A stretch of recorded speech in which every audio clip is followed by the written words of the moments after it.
Hey, collective.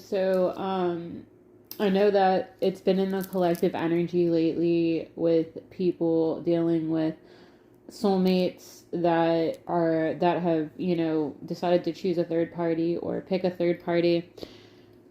I just want you to know, guys, that everything is happening like it's supposed to.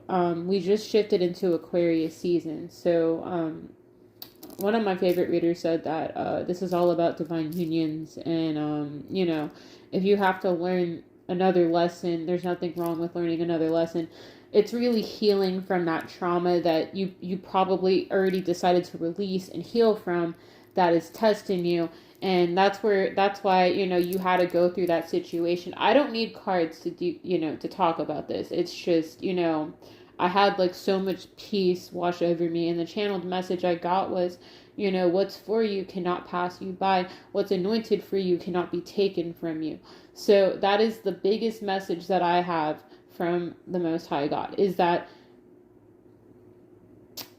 whatever is for you in terms of marriage or having a long-term, commitment will be completely for you. It's not going to be like someone else getting in the middle of that connection, including if you guys are, dating someone new and you just left the past person. You can trust this new person.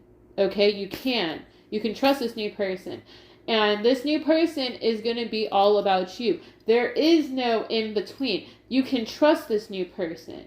And if you guys haven't already met this person, you're going to be meeting this person. But don't hold on to the guilt, the pain, or the shame and regret of investing in someone that didn't value you, because that was a test. You see, that person was also being tested to see if they were going to follow through on that soul contract. But sometimes, God will put another test in front of that person just to see if they're ready to commit or not.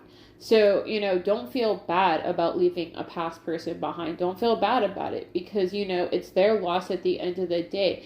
And what's for you cannot be taken from you. I'm telling you, if you feel like this past relationship was a loss, don't feel that way, because if that person was about you, they wouldn't have started lying to you. They wouldn't have started to manipulate you. They wouldn't have played with your emotions. They wouldn't have led you to believe one thing. They would have continued to do that same thing, because at the end of the day, that person has abandonment issues. At the end of the day, that person has unprocessed childhood trauma that they have not healed from. So don't hold it, don't hold it against that person just because they weren't ready. Sometimes people just aren't ready for a relationship. Sometimes people, they run from it because they're afraid of what they feel. And you can't blame that person. All you can do is forgive. And, journal your affirmations, talk to God, pray to God about, what you want and what you would be grateful for, like in terms of a relationship. Having emotional maturity, that person that you are in a relationship with, having emotional maturity, giving you equal reciprocity, not dwelling on what that past person did, because not every person is going to be like the past people that you've been with. And trust me, I know, because I've been emotionally manipulated by men. And I'm not saying all men are bad. No, I'm not saying all men are bad, okay? It's just some of them, they want to have more than one option. They want to juggle multiple people. And, that's not a you problem. It's a them problem. That's on them. That's their personal choice. But I'm telling you right now, if you decide to go back to that past person, collective, I'm telling you right now, if you choose to, I'm telling you right now, that person will probably not change unless they decide to do the inner work and decide to heal and own up to their mistakes. Because nobody's perfect, okay? But I'm telling you right now is, don't be upset. Don't be angry. Don't beg for that person to love you. Because at the end of the day, what's for you cannot be taken from you. Including if it comes down to a person that chose somebody else over you. That person wasn't for you at the end of the day. Sure, they were in your life for like a season, but that doesn't mean they were meant to be in your life for a lifetime. And this is, it's been on my spirit since yesterday, having that peace of mind. The channeled message was, what's for you can't be taken from you. It goes back to the birthright and, down to relationships. You know, if a person is going to be for you, they're going to commit to you wholeheartedly. They're not going to look outside of the relationship. That just means that that person just, you know, didn't see you as enough. And, you know, if a person...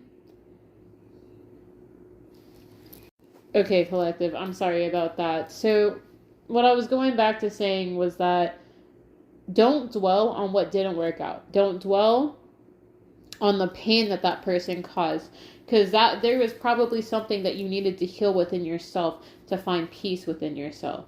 Okay?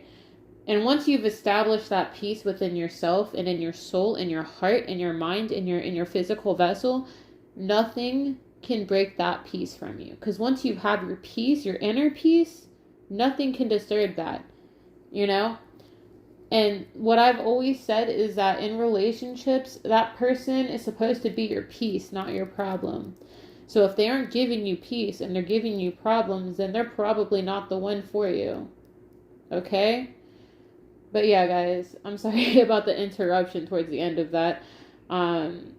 That's all that I have to say. That's all that I have right now. And I love you guys so much. Peace be with you. And understand that God is orchestrating things like they're supposed to. Okay? I love you guys. Bye.